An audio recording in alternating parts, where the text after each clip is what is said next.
Welcome to the Indie Film Hustle Podcast, episode number 231. Don't worry about failures. Worry about the chances you miss when you don't even try. Jack Canfield. Broadcasting from the back alley in Hollywood, it's the Indie Film Hustle Podcast, where we show you how to survive and thrive as an indie filmmaker in the jungles of the film biz. And here's your host, Alex Ferrari. Welcome, Indie Film Hustlers, to another episode of the Indie Film Hustle Podcast. I'm a host, Alex Ferrari. Today's episode is brought to you by Blackbox. Blackbox is a new platform and community that is all about financial freedom for filmmakers like you. If you join Blackbox, you will be transformed from being a worker to being a maker of your own content. And you'll be making steady passive income from the global market.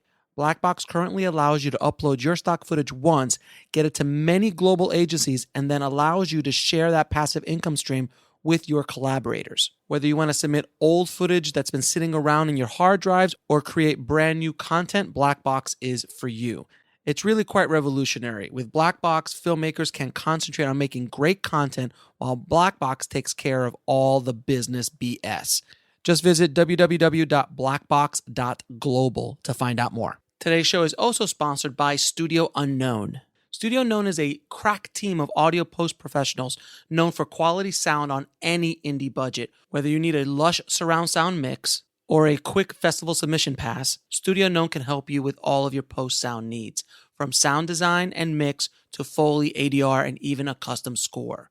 Contact Studio Unknown and mention the Indie Film Hustle Podcast, and you'll get 50% off one day of ADR or 10% off your complete post sound package. Just go to studiounknown.com. So before we get started today, I wanted to let you know that today is the day we have released the Indie Film Producing Masterclass with Suzanne Lyons. Now, a bunch of you got early access, and the reviews are in, and people are loving it. It is close to 6 hours of how to produce a feature film for $1 million budget and below. But you can use all of these techniques and skills on bigger budget films as well. So if you guys want to check out what everyone's talking about, just head over to producingmasterclass.com. And I'm going to be honest with you, it's probably the best course that I've ever produced for the tribe. It is a must take. So if you guys love what I do and really appreciate all the work that I do on the podcast and all the free content I give you, please support and go to take this course. And I promise you, you will not be disappointed. And there's a 30-day money-back guarantee, of course. So just head over to producingmasterclass.com. Now, today's guest is Kia Kiso. She is a producer of a wildly successful documentary called A Mile, Mile and a Half. And what I found so amazing about her success is how she was able to use crowdsourcing to be able to generate not only revenue, but interest and sponsorships and money coming in from all over the place, attention coming from all over the place. So her and the team behind the movie really did an amazing job. And the more and more I studied about it, the more and more impressed I was. So I wanted to bring Kia onto the show to just give us all of her secrets on how she was able to engage and identify this audience. And if you listen to last week's episode with RB Botto about the crowdsourcing for filmmakers, this is a perfect companion episode. And if you've not heard that episode, definitely go check that out. That one's an epic episode. RB and I go at it as we usually do, but so much great information. But that's a perfect companion to this episode. So get ready to take some notes and get inspired. Enjoy my conversation with Kia Kiso. I'd like to welcome to the show Kia Kiso. How you doing, my dear? I'm doing great, Alex. Thanks for having me. Oh, thank you for doing the show. We bumped into each other at AFM, and yes. I heard your story of all the amazing things you're doing out in the world, and I thought you would be an amazing guest to have on the show. So I really appreciate you taking the time out to talk to the tribe. I appreciate it. I'm a huge fan of the show, so I'm glad to share what I've learned. Hopefully people can take it and run with it and improve on it, and then we can hear their stories. Absolutely. So first of all, how did you get into the business? I actually took a gifted and talented summer course when I was 12 years old at a local community college, and it was a 3-camera TV production class. I hate you already. I I know. And, the bug, I got bit by the bug, and I immediately realized, I was like, oh my gosh, I can tell stories. I can help, entertain the world. I never really realized it was a job before then. So that was the focus. Went to a really cool film school in Santa Fe, New Mexico, which is actually where I met Rick Serena from Mile and a Half. Mm-hmm. And because we were good college buddies. And then I moved out here after graduation. Well, after a brief stint on a movie in Colorado, and been out in LA ever since. And I've had an interesting career trajectory. I've changed jobs a couple times, and you've done everything. You've done everything. You've been Jill of all trades. You're a lot of hyphens in your biography. So you were a colorist at one point as well, right? I was a colorist. I was also a camera assistant and a loader for 12 years as well. A loader, loading that thing called film, I hear. I know. It's actually funny. I was pulled out of retirement maybe 7 years ago because a friend of mine called and he was like, I know you don't do this anymore, but I can't find anybody to load film for this Carl Jr. commercial. And will you please come load film? And I was like, oh, okay, I don't mind. And actually, that's where I met my husband. So it was it was a win-win. It worked out well then. Yes. So let's talk about Mile and a Half. It's an amazing documentary that you did. And the story on how it came to be, how you funded it, how you marketed it, how you sold it, how you got it on different platforms. It's a fascinating story, and it's actually a case study in our mutual friend RB's book. How is it called? I forgot. It's crowdsourcing. What's the exact title of this book? I forgot. Crowdsourcing, Power of the People. It's a long title. It's amazing. It is a very amazing book, and we're going to have him on the show to talk about that. I have it right here. Richard Botto, Crowdsourcing for Filmmakers, Indie Film and the Power of the Crowd. There you go. So, and you are in that book as well. So tell me a little bit about Mile and a Half. How did you start from the beginning to, how did you get this crowd? How did you get them funding for it in the first place? Exactly. So it was never funded in the beginning. Okay. It was, the film itself, to explain for people that haven't seen it before, it's a feature documentary. It's about a group of filmmaker friends that decided to hike the John Muir Trail in California. It's a short trail. Yeah, it's over 200, 219 miles? Something like that. 211, yeah. And they decided to take their film gear with them along the way. They're, even Rick carried a slider with him, for God's sakes. So they had originally asked if I wanted to be on the trail. I said, oh, hell no. And I actually went diving in the Great Barrier Reef instead. They had a great time. And I dropped them off on the trail and saw them all. How long was the actual trip? 20-something days for them. Jeez, God bless sure. God. And then I say I dropped them off at the trail and I picked them up during distribution. So after they came back, then they realized that they had some fun footage and they put together a short music video. The filmmakers were Rick Serena, Jen Serena, Jason Fitzpatrick, Durand Trench, and Z Hatley. Those were the main hikers. Mm-hmm. Sometimes people would drop in and hike with them for a little bit. The musicians, for example, would also went in too. So what they did is they said, let's take some of this footage, put it together with one of the songs from PB, Paul Bessenbacher, and let's make a video. So they made a video, put it up on Facebook, shared it with friends and family, and it kind of had this viral moment. People really loved it, especially the hiking community. It was a fun song. And while they, of course, everybody was surprised how much interest there was. The filmmakers were surprised how much interest there was in the music video. And very smartly, they took note of all the bloggers and the individuals and the companies that were sharing it. And we used that information later. Okay. And so they sent out the music video, really smart way to do it. And to talk about funding briefly, they just paid for the hike out of their own pockets and they had their own gear anyway. And they were like, if something can come out of this, great. And they looked at the footage and they realized that there's a cool story, almost the story of them doing the hike was the fun story. And they decided to do the feature doc. But they said, and we put together a budget, $78,100 to do the feature. And we're like, okay, if we don't raise the money in that with a crowdfunding campaign, then we don't do the film. So it was a very compelling call to action to put out in a crowdfunding campaign saying, if you loved the music video, then you want to see a film of this, support it and make it happen. Because if you don't support it, it's not going to happen. That's like a pretty good call to action. Like if you like the appetizer and you want the meal, then you better pay for it. Got it. Right. And support it and really be behind it. So the team spent a lot of time putting together a really detailed crowdfunding campaign. I liken it to almost being in pre-production. And they scheduled out, this is what the campaign's going to be X amount of days long. Based on statistics of winning campaigns, you need to do a new post, a new video every 3 days. You need to have regular posts and whatever. And they built the content ahead of time. Because once a campaign's going, you're going to be nonstop just running, managing the campaign. You don't have time to create new content, make a new blog, make a new video. So do it all ahead of time.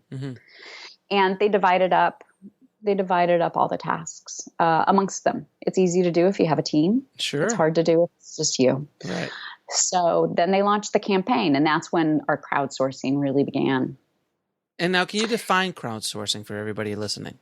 Yeah. Everybody knows the word crowdfunding, right? That's sort of in something from a crowd. And people think the word crowdsourcing is synonymous, and it's not. It's leveraging your crowd, leveraging your fan base in order to create more success behind whatever your endeavor is. RB used it for Stage 32. He crowdsourced Stage 32. We used it for Mile and a Half. And that's where I really jumped in, and we first of all identified who our crowd was, because you have to know, you can't serve everybody. Right. And I think we came up with a list of over 30 people that could potentially be interested in this film as an audience. And then we selected 3, maybe. You can't do more than 3. We didn't go for like the active senior, right? So let's take it back for a second. The 30 people that you said, you're like basically creating 30 avatars of people that would be interested. Psychographic profiles. Got you. So everybody in the audience understands what that means. And then out of those 30 people, they're like, these people could possibly like the movie, but these are the 3 that we're going to focus all our energy on. Yeah, exactly. Like, the cubicle rat, somebody that's, stuck at a desk job the majority of the time, they just need an escape. Or like I said, the active senior. They could potentially be interested, and we have found that they are. But we went over sort of what we thought was the largest market and one that we understood the most, right? So we went for people that like documentaries, people that like the arts, people that love hiking. Pretty straightforward. Exactly. And and the hiking community is a niche, but it's a fairly large and lucrative niche. Yes, exactly. And that's what I really love about this kind of filmmaking and marketing distribution is instead of going wide for quadrant, go down, drill deep. Right? Narrow and deep could also be extremely lucrative. I wonder if the future of the film business is just going to be like, I make content for women that love chocolate and have poodles, right? Well, they pay me, right? But that's basically YouTube at this point. Like you've got people opening up toys, and they've got 10 million followers. Like that's ridiculous. And they're not doing toys for all 4 quadrants, right? They're doing people that like this particular Disney toys and exactly. and a Pokemon and My Little Pony, and it's just sitting there going. When I saw that, I was like, "Is the world coming to an end? Are we?" Right. It's the World Cup. No, it's people identifying their audience and really leveraging in them and serving them. Exactly. And so that's what we wanted to do. And that's part of what crowdsourcing is, right? You find where the apex is, the combination of what you're creating and the people that want to serve it. Because you only need a certain sort of number of evangelists, so to speak, that are then going to open you up to their worlds as well. People were hungry for a hiking documentary, right? So you're providing that need. You're not, some salesman out there saying, buy my stuff. You're providing something that people want, and they just need to know where to find it. And then boom, you show up. So, I do think, by the way, I do think the future of independent film is going to be much more compartmentalized and more niche, and the riches will be in the niches because we can't, as independent filmmakers, just go broad. We can't afford it. We can't. No. We can't. I think it is going to be the future of. But I think in many ways it's already here. I mean, look at there's 450, 500 scripted shows Sure. now, and before there was 40. Well, maybe that's the answer to peak TV too, is you don't create a TV show for everybody. You create a TV show for your niche. Right. I hear, and it's an urban legend, and I've heard bits and pieces of it being true, but I love to continue to support, and spread the myth. Go for it. Is that there's a filmmaker and he makes films for firefighters. And he goes around, the content is about firefighting. They're usually dramatic narrative feature films. Excuse me. And he goes around, he travels around, and he shows them at firehouses. Because these firemen are just sitting around anyway, right, on their long shifts. Right. He sells tickets for them, and he nets $1 million a year. I want somebody to disprove it or prove it. But what I love is that idea of you can be very lucrative with going niche. And mile and a half, we're going to hit profits early. That's earlier than our projections, which is insane. Yeah. But by the way, I am now going to spread that myth as well. Perfect. And just I'm the firefighter filmmaker. The firefighter filmmaker is such, I know, right? It's such an amazing idea, and but it's work.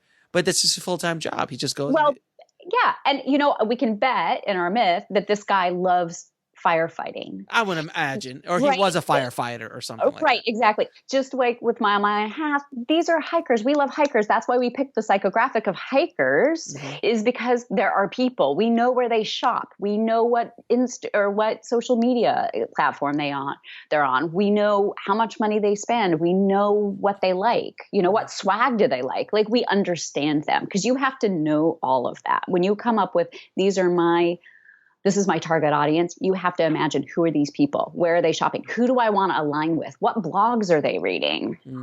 Right? All this matters. So then how did the Kickstarter campaign go off when you actually, how much did you raise? How long? Yeah, all that story.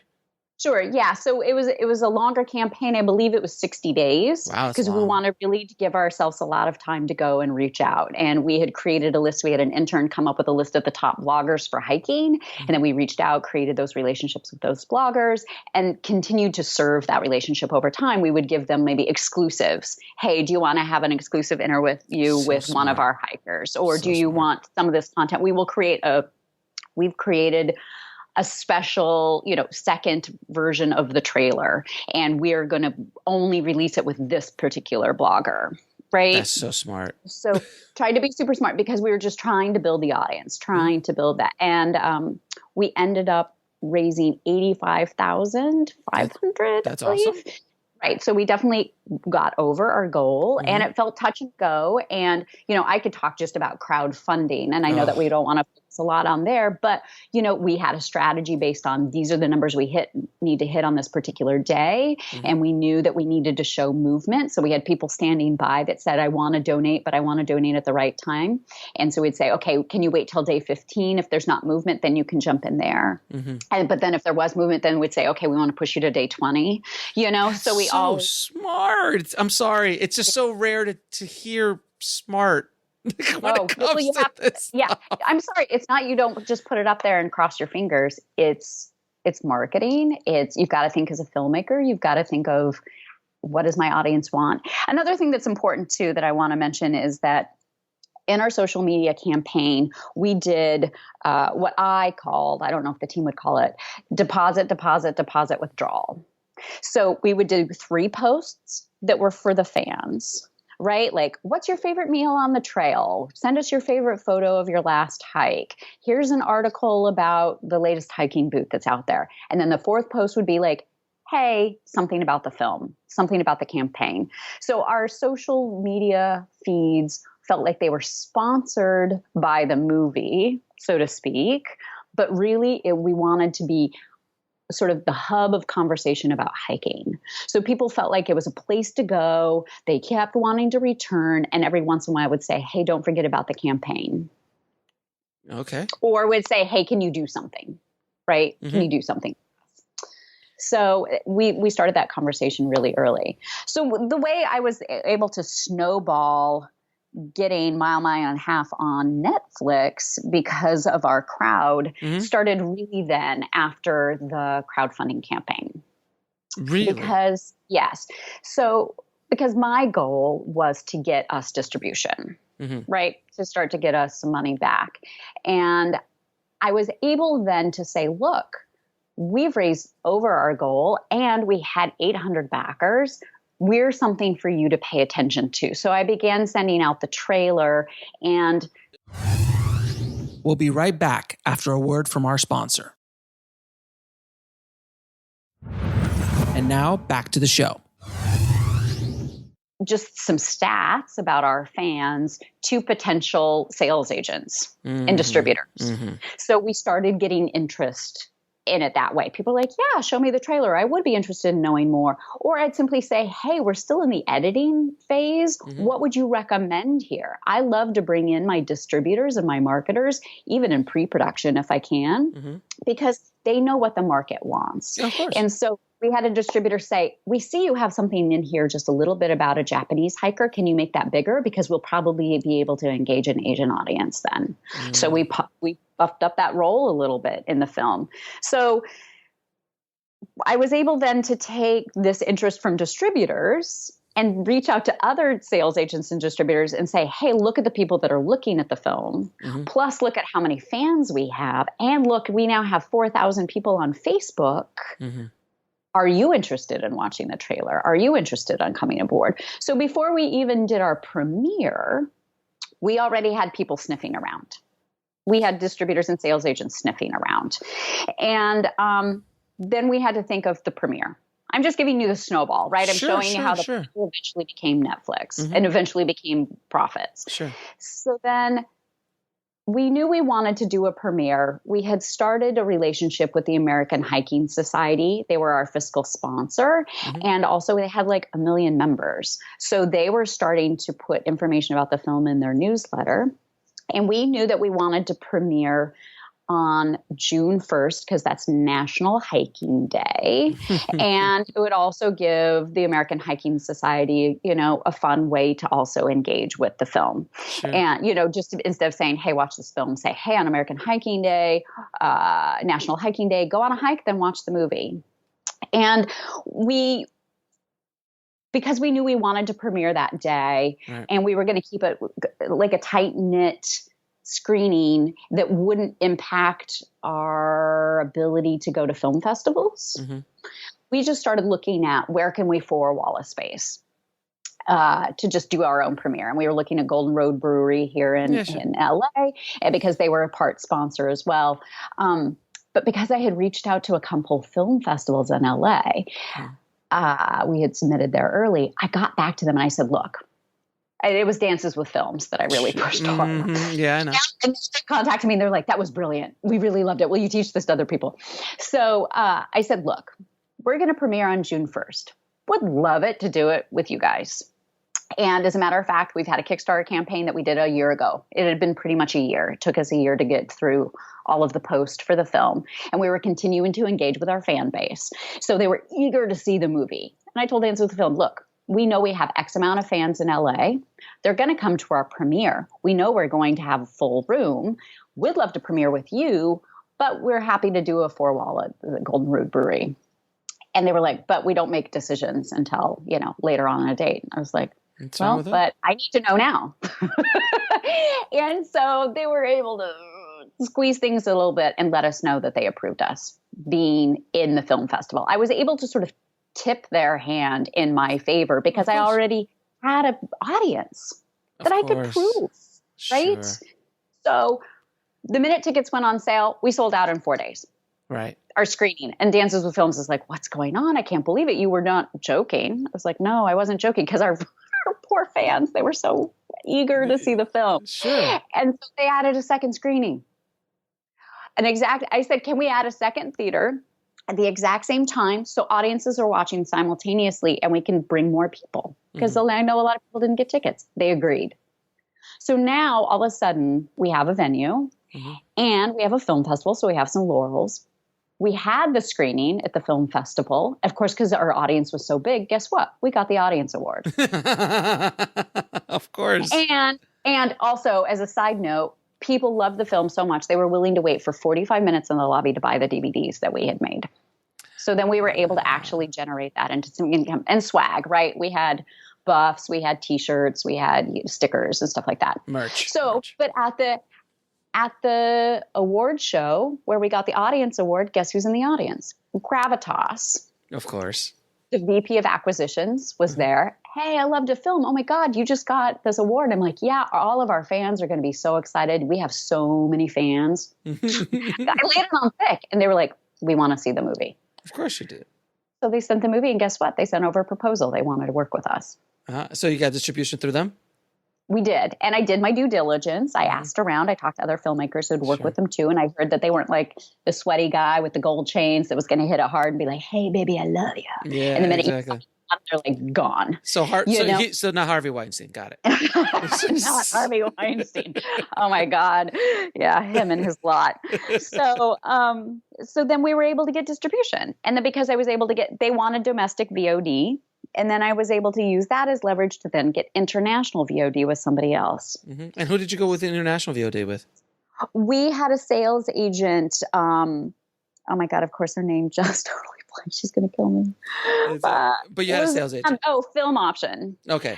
And so she handled all the international rights. Mm-hmm. And then we bifurcated our rights. We didn't give everything to one person. Right. So we did DVD through Passion River, and we gave them sort of a special edition DVD, but we kept more we gave them the bare bones DVD. We kept the special edition one so we could sell in person as we began to four-wall around the country. Mm-hmm.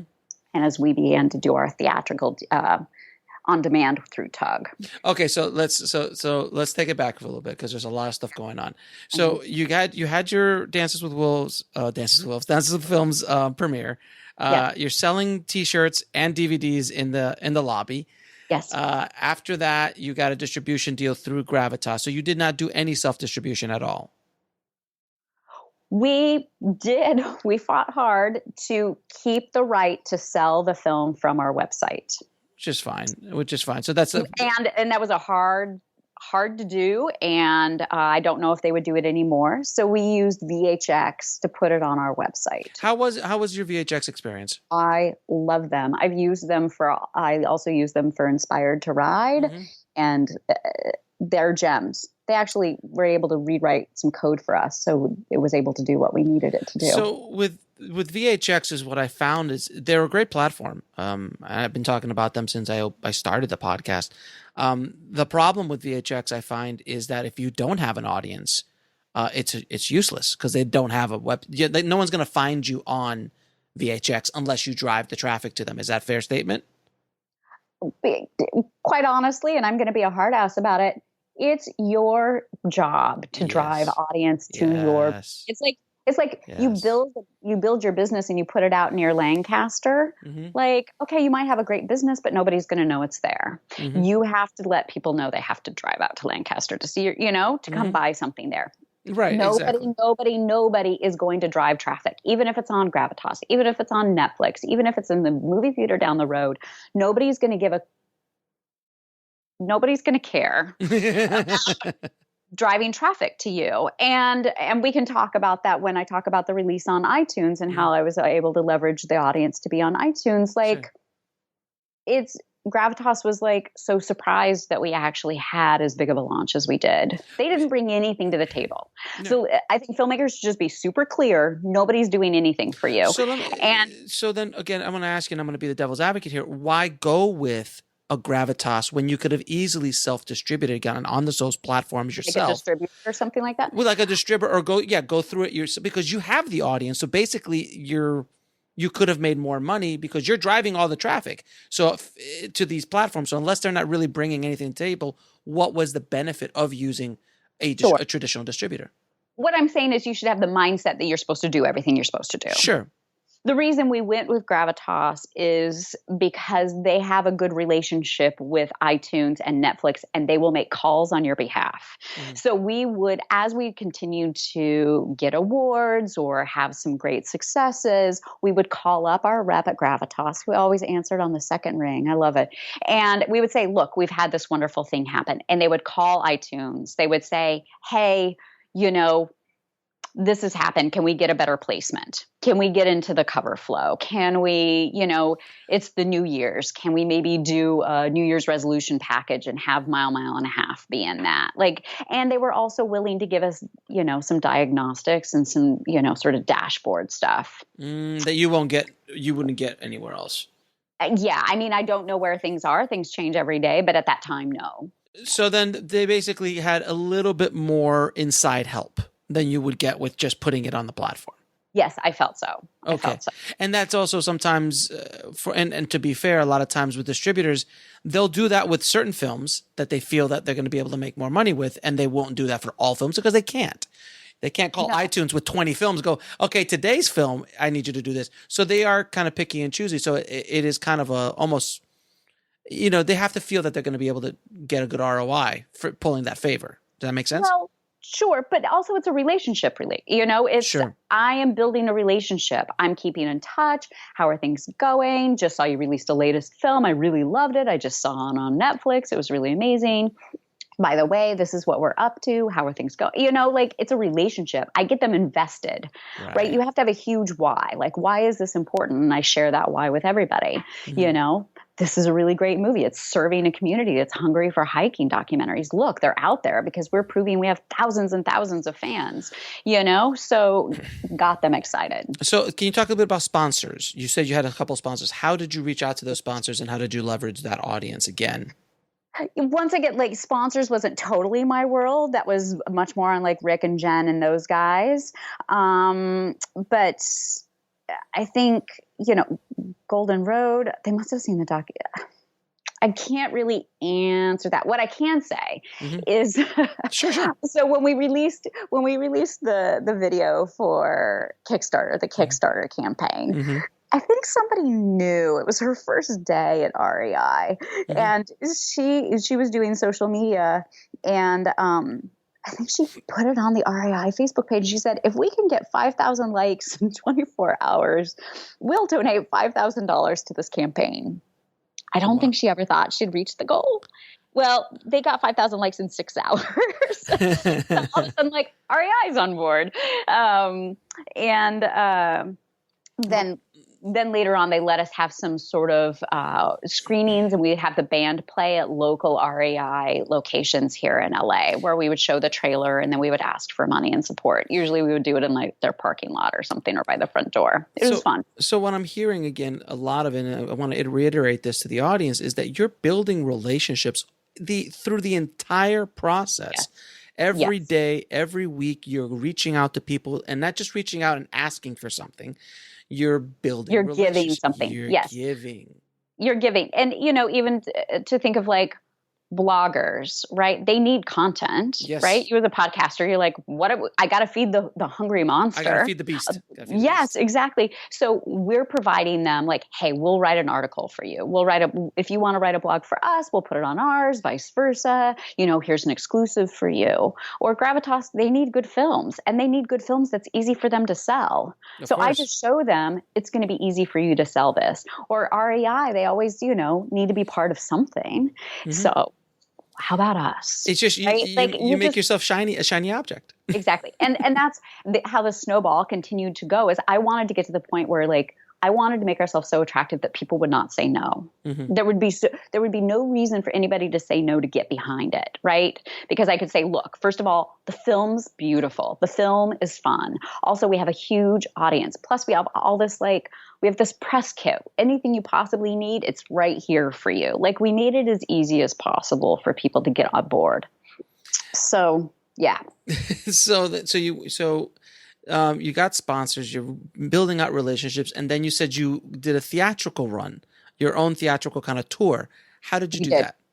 We did. So We were able to identify where our fans were based on zip code. I think even when people signed up for a newsletter, we asked for their zip code. And so that was extremely important. One, you need to know where people are. So we were able to identify locations, sort of hot spots in the country where people would want to see the film. So one, we helped people do Tug if they wanted to sort of sponsor a screening in their area. Plus, we also four-walled. We did a four-wall tour where we just rented out the theater. And as long as we knew we would be able to cover our costs by selling merch, we would do it. If we had the time. It had to be break even. If it wasn't going to be break even, it was going to cost us, we wouldn't do it. So on a business standpoint, and again, being devil's advocate, what's the point of breaking even on a theatrical experience, other than just kind of like feeding that fan base? But if you're breaking even, what's the point on a business standpoint? Okay. So, something that I didn't talk about and that I talked with the team very early on when I first came on the project, I'm like, what is the goal of this movie? Is it money? Is it prestige? Or is it exposure? Because I pretty much feel like those are the main reasons. We decided it was exposure because they wanted to make other movies like this. And they have. So it wasn't necessarily, they didn't want to go out of pocket because they were already out of pocket for the hike and the work that they were putting in. And it wasn't necessarily the prestige. We weren't going to go for an Oscar or anything like that. So it was really just so people got to know us as filmmakers, them as filmmakers, really supporting that vision. So it was just continuing to engage, get exposure. So as long as it was break even, then it was fine. That's a very great question that filmmakers need to ask themselves is what do you want out of this movie? What's your end goal?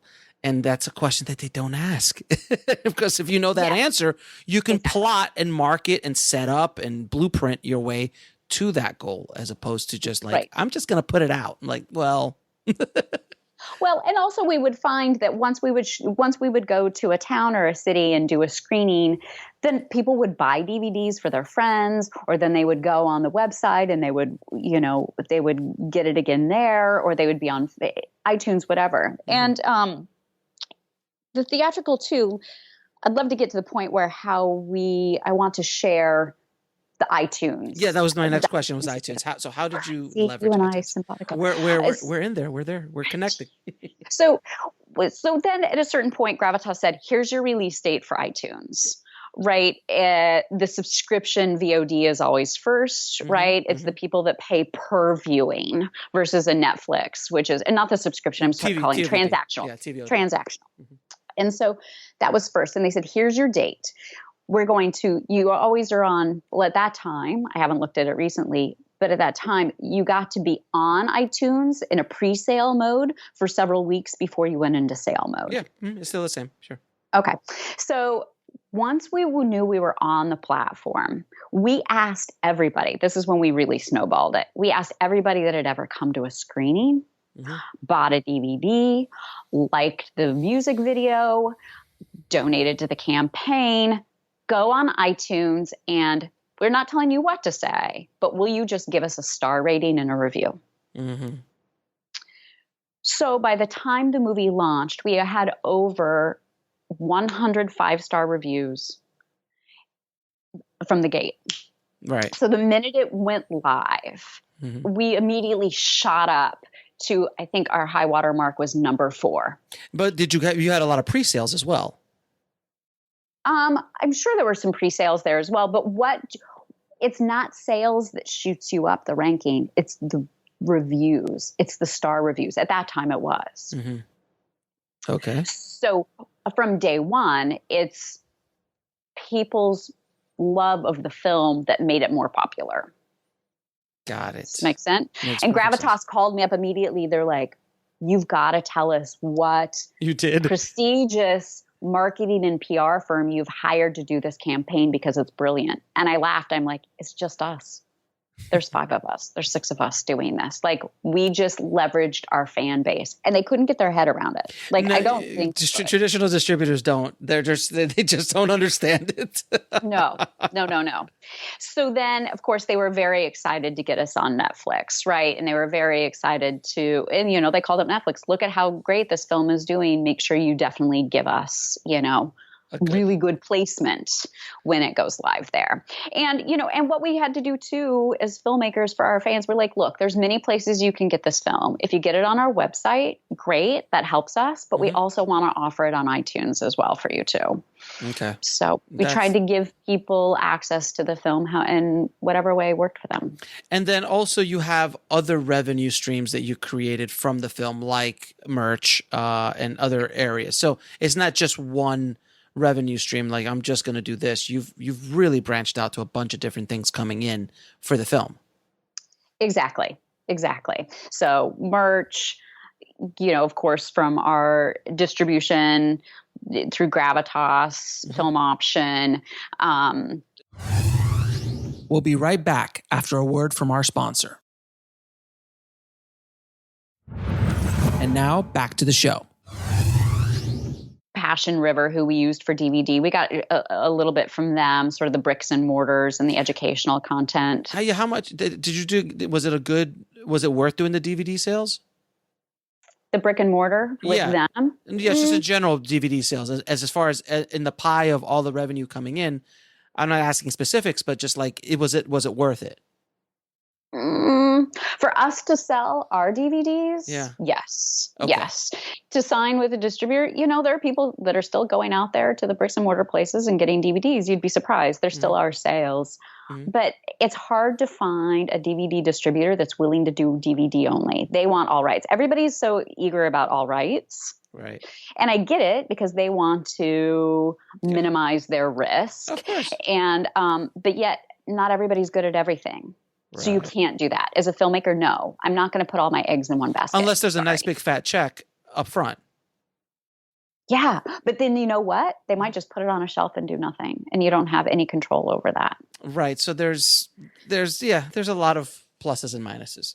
Yeah. I mean, I have a hard time with sort of the distribution sales agents model, especially for filmmakers that are just like, I'm done. I'm tired. I'm bored. I want to move on to my next project, because nobody's going to love your baby like your baby.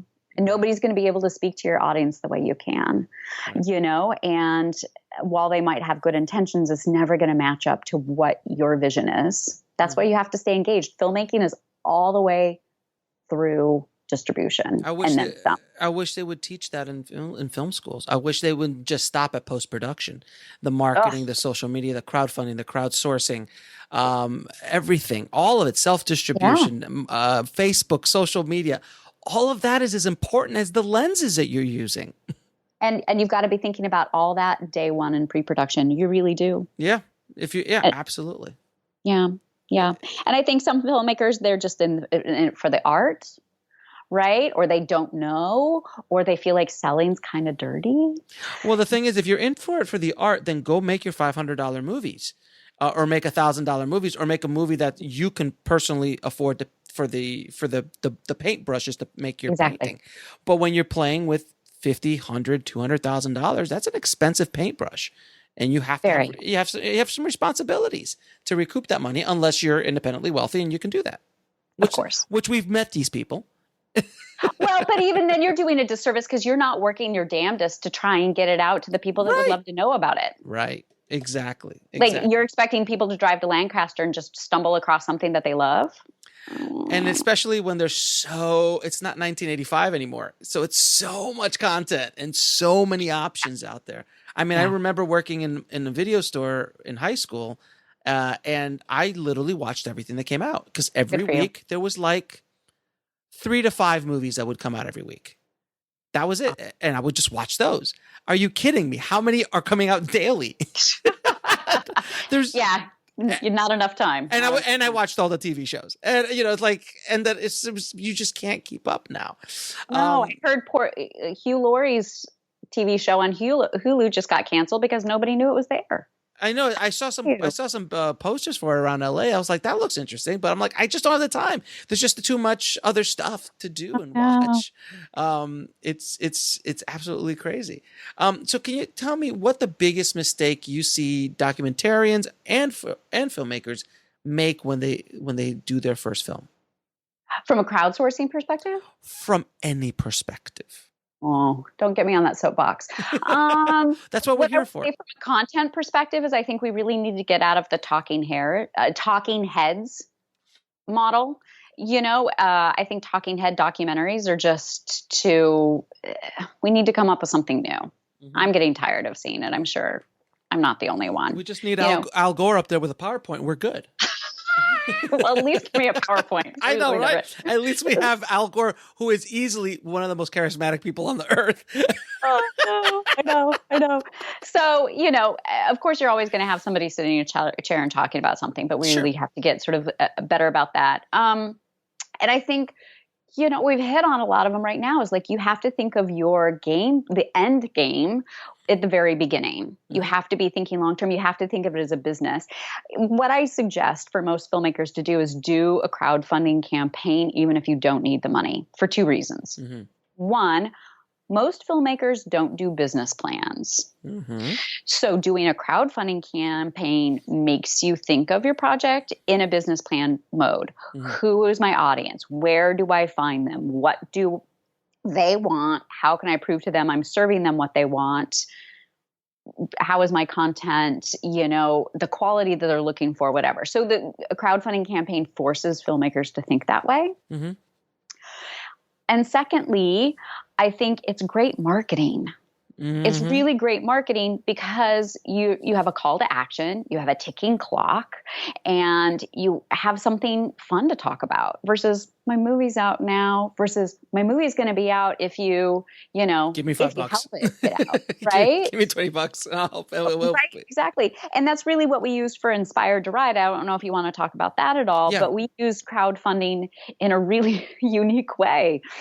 So tell me, talk a little bit about Inspired to Ride, which is you kind of like taking the model from Mile and a Half a little bit and put it into a similar kind of story, but different because it's a different, you're riding bikes as opposed to hiking, but I can see where the parallels are. Sure. Yeah, of course. The Inspired to Ride feature documentary, it's still on Netflix, mm-hmm. I believe. You can check it out. It's the third in a trilogy of films about bike packing, which is a sport. It's a crazy sport. It's kind of like a Tour de France, but without doctors, without nutritionists, without hotel rooms, without, chefs. And these riders ride across the country. Inspired to Ride, it was across the United States from Oregon to Virginia. Mm-hmm. They're by themselves, and they have a tent on their bike, and they're stopping at 7-Eleven and McDonald's on the way. Mm-hmm. And the whole idea is like, how fast can you get there completely unsupported? There's no prize money. They're just psychotic. Got it. They're psychotic. It's to be able to say like, we are crazy, we're badass, and it's for the bragging rights. So I'm going to go off topic for a second. Not off topic, but did you ever see a television series called The Long Way Around? No. The Long Way Around it's a documentary series. It was a limited series following Ewan McGregor and his best friend around. They get on motorbikes and fun. They drive, just the two of them and the DP, which is a third camera, documenting this insane trip from Europe all the way to Los Angeles. Wow. But they drove. Oh, fun. It's so amazing. I'll leave a link for it in the description for everyone who want to watch it. I saw it and I just sat there watching it in awe because these guys they just got a couple of bikes from BMW. They got a sponsor, of course, because Ewan's in it. And they just drove. And then stuff got stolen. They're in like Mongolia. They ran out of road. So that's awesome. Like once you get Mongolia, there's no roads. Like you a little bit of paved road, and then you're out the country. So and they're going through Russia, and they go all the way up to the top. They fly over to Alaska, and then they drive down. So they're dealing with snow. I mean, it was I'll have to check it out. Insane. But it just reminded me of that right away. Sure. Awesome. Very cool. So now with Inspired Right, you're doing the same thing with VHX?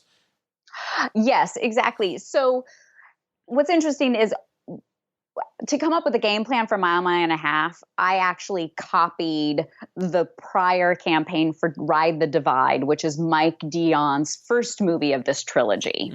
And, while I was doing Mile and a Half, I called him up. I'm like, would you talk to me? And we did. We chatted. I basically took what he did for Ride the Divide because I had found out about him in a book called Selling Your Film Without Selling Your Soul by John Reese and Sherry Candler. And I was like, Mike, I'm going to put steroids in what you did. He was like, go for it. And then he kept contacting me. He's like, I'm really impressed. Do you want to jump on Inspired to Ride? Which I did. And he's a documentary filmmaker. But he's also got this marketing brain that's genius. And I think he's actually coming up with a service right now to help filmmakers. Good. We need which is amazing. Yeah, you should probably talk to him as a matter of fact. But he came up with this really great plan. He goes, my projects are turnkey now. I have my audience. I know all their email addresses. By the way, you want email addresses for everybody. Yes. That's why you go through Tug and not Gather. Sorry, I love Gather. They're really great people there. But email addresses are gold, and they're your audience. You need to keep them. Yes. Anyway. Yes. Side rant over. So Mike Dion, he was like, I know what my audience is, but let's come up with a fun way to sell tickets for the premiere. He goes, I just don't want to sell tickets. Let's make it look like it's a crowdfunding campaign. So we did a Kickstarter campaign. We knew we only wanted to raise $10,000, but if you have a ticking clock and a call to action, people get a lot more engaged. So that's what he did. It was super brilliant. So wait a minute. The movie's done already.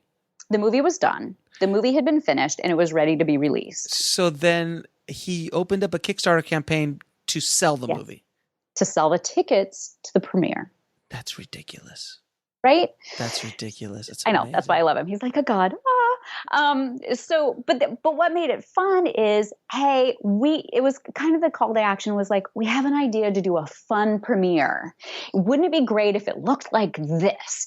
And if you like that idea, then support this. And the idea was like, we are going to do panel discussions all day long about bike packing. We're going to show you the bikes. We're going to show you the gear. We're going to do interviews with all of the bike packers, the guys that actually did the race, guys and gals that did the race. We are going to stream it live, or you can come in person if you get a ticket. Buy your ticket now. Do you just want a ticket? Do you want a ticket and a t-shirt? Do you want a ticket, a t-shirt, a DVD? Do you want a ticket and a t-shirt and a poster? Do you want a ticket and a t-shirt and a poster and all the prior movies? Help make this the coolest premiere of all time. But if you don't believe in this kind of premiere, don't worry. We'll just offer it eventually. Do you know what I'm saying? And people are like, that sounds fucking badass. And so we actually, I think we raised over 10 grand for sure. Sure. And that's actually brilliant. Now, the one thing I've noticed, and I've spoken to a lot of filmmakers about this, is documentaries are a little bit of an easier sell because their audience is so specific. So easy to identify. It's so easy to identify. But while narrative is a lot more difficult, a couple of guys that have done it right was Kung Fury. I don't know if you ever heard of that short. No. It was like imagine the most ridiculous 80s action, all the 80s stuff thrown into one movie, like the most ridiculous stuff in the 80s, and they threw it all with some Swedish filmmaker. They raised $125,000 or something like that. Wow. Because they had dinosaurs and Thor and they were trying to kill Hitler, and they went back in time, and it was just brilliant. It was a short film. It's 30 minutes. They sold and the kitchen sink. And they sold albums, like old school albums, LPs. They sold VHS special edition versions, like because it was so like slick and cool. They've got like, but I mean, merch. Can't you still? But you're able to identify who the audience is. That's what I'm saying. They were successful. You can go. I know the people that would watch that. I know where to find them. I know what they like. I know what blogs they're listening to or reading. I know where they are. I know who they are. So that's versus like if you did a feature about like Thanksgiving dinner with your family, you're done. Who's your nonprofit you're partnering with that's going to put you in their newsletter? Who's the sponsors? I don't know. That's my Butterball. Point. Yeah, exactly. So that's my point. Whereas Kung Fury as a case study makes perfect sense because that's a very small niche audience, and they can identify him. But when filmmakers go out, I'm like, oh, I'm gonna make a movie about friends getting together at college. Like, how do you identify an audience for that? So difficult. So then that's when you get into more analytics with Facebook, and you can go after similar movies and people who like those similar movies, but it's not nearly as powerful. It's not the same. It's and what you Mike do. Mike Dion and I have conversations about this. We're like, how can we translate this to narrative? How can we take this really great system and make it work to the narrative story structure? Sure. And we haven't cracked the code. I'd love for somebody to figure it out. But once again, I think it's what content are you creating for your niche market? Like, are you going to do your narrative feature about a woman that loves poodles and chocolate, right? Like, and then you just go after those people. Right. Like, and also a lot of times that the product is not a feature. Maybe it is a series. Maybe it is a YouTube channel that you can monetize somehow. Yes. And there's many different ways to hit that market, but you never know what the audience wants. Right. Maybe you put the story inside a wrapper of chocolate and they have to keep buying more chocolate to get more story. That's a genius idea. And you see, but I don't know. Or maybe it's an augmented reality. And when you take your dog for a walk, you get like, it's just like, but you figure out where's your audience? What are they liking? How do I serve them there? And how do they like to engage? What are their stories? So now, do you have any new projects coming up? I do have some fun projects coming up. One big one is it's actually an event that's focused around the entertainment industry, and it's the Conscious Media Think Tank. Okay. I believe that as filmmakers, we have a responsibility to make the world a better place while entertaining it. And to me, that's conscious media, which is entertainment and media that creates awareness but also has a positive impact. And there's a whole bunch of media psychology around why it's important and how our bodies and minds and emotions are affected by what we watch. And so I'm bringing together 64 of the top thinkers in the industry for a 3-day summit to figure out how do we increase the quality, quantity, and accessibility of conscious media. That's awesome. I can't wait. I'll put any information about that on in the post as well. When is it, by the way? When is it? It's slated for March 2018. Funding raised dependent. We're currently in our fundraising mode. I have no doubt that you'll be fine. Thank you. We met at AFM because I was actually selling a sci-fi project. It's either a trilogy or a TV show, depending on what buyers want. We're still figuring that out now. So really excited about that. Awesome. And then I have a TV show about the frontier. So you're just a busy gal. Now, got you. You got many plates spinning. You got to hustle. So I'm going to ask you a few questions. I ask all of my my guests. Can you tell me what book had the biggest impact on your life or career? Book. Oh my gosh. Does it have to be a filmmaking book? No, of course not. Any book. Oh my gosh. The Power of Decision by Raymond Charles Barker. There it is. That's a good It was book. about getting your brain in the right place to empower yourself. Very cool. All right. It's a bit more on the spiritual bent. We're not doing video here, but I have a huge library of every kind of, book about film management or negotiating or, law. So I encourage people to continue to educate themselves. But I guess people that listen to podcasts already know that. Exactly. Now, what is the lesson that took you the longest to learn, whether in the film business or in life? Oh, I'm probably still learning it. It's probably this blind spot. It's where to focus your energy, because there's a million great things to be interested in, and you have to figure out what's your thing. Almost like, what is your niche? Right. And just make sure that you're putting a little bit towards that every day. Great advice. Yeah. Now, what are 3 of your favorite films of all time? Ooh, Judo by Zhang Yimou. Okay. One of my favorites. Steel Magnolias, when you need a good ugly cry. Oh my God, there's an ugly cry with that movie. I haven't seen that movie since I was in the video store, but I remember it. That and Beaches came out at the same time. Oh, sure. I have so many favorites. I think always sort of a go-to would be like maybe Moulin Rouge. I love Moulin Rouge. I'm a big fan of Moulin Rouge and Romeo and Juliet.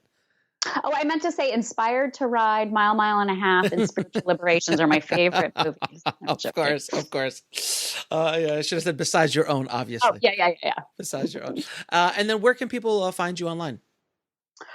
Oh my gosh. Well, my production company website is zazaproductions.com. That's Z-A-Z-A. The Conscious Media Visionaries, about the think tank, excuse me, is consciousmediavisionaries.com. And I'm mainly in Facebook and Twitter sometimes. I'm too busy. How do we do all these social media platforms? I don't even know. So it's not easy. Trust me. I do it every day. It's a job. It's a job like everything else. It's like you got to feed the beast. When do we get to clone ourselves? Oh my God. When is the Japanese out with the clone? We take over the world? If it was like 3 or 4 of me, my God, what I would do. You would do awesome, Alex. So cool. Kia, thank you so much for this very inspiring conversation. And I hope it inspires filmmakers listening to it, because it's proof. It's a blueprint to say, look, it's been done. It's been done multiple times. And you took somebody else's blueprint and just built on it. And that's what art is. And honestly, what you do. We'll be right back after a word from our sponsor. And now back to the show. In the marketing and distribution of a film and creating of a film is an art as much as the film is itself. Really is. Don't reinvent the wheel. Use somebody else's wheel and make it better. So, and like you had mentioned too, and I just want to let people know that the case study for Mile and a Half and all the details of what we did is in RB's book. Yes, absolutely. And I'll put a link to all that in the show notes. Thanks again, Kia. I appreciate it. Thanks, Alex. I had a best time. I want to thank Kia for coming on and just literally giving us the secret sauce on how she was able to be so successful with her film Mile and a Half.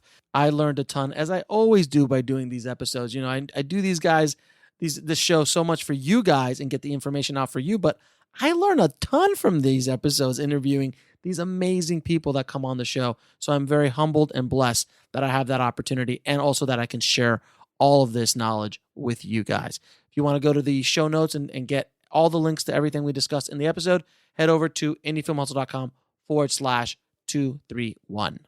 And by the way, guys, if any of you are going to be out at NAB tomorrow or the next day, I will be there. I'm going to be there from the 10th to 11th, and I'm going to be speaking at 11:45 on Wednesday at the Black Magic booth. We're going to be discussing all the things that I've done with Black Magic, with the Da Vinci, shooting with the Ursa Mini, and also to talk a little bit about On the Corner of Ego and Desire and how I shot that with the pocket camera as well. So if you guys are out there, please come out. I love to talk to the tribe. I always love, actually talking to the tribe in real life and not a virtual conversation. So it's always great to meet you guys. So, and if you see me walking around, just stop me, because I love to talk to you guys. Now I got to get ready for my flight tomorrow. So as always, keep that hustle going. Keep that dream alive. And I'll talk to you soon. Thanks for listening to the Indie Film Hustle podcast at indiefilmhustle.com. That's INDIEFILMHUSTLE.com.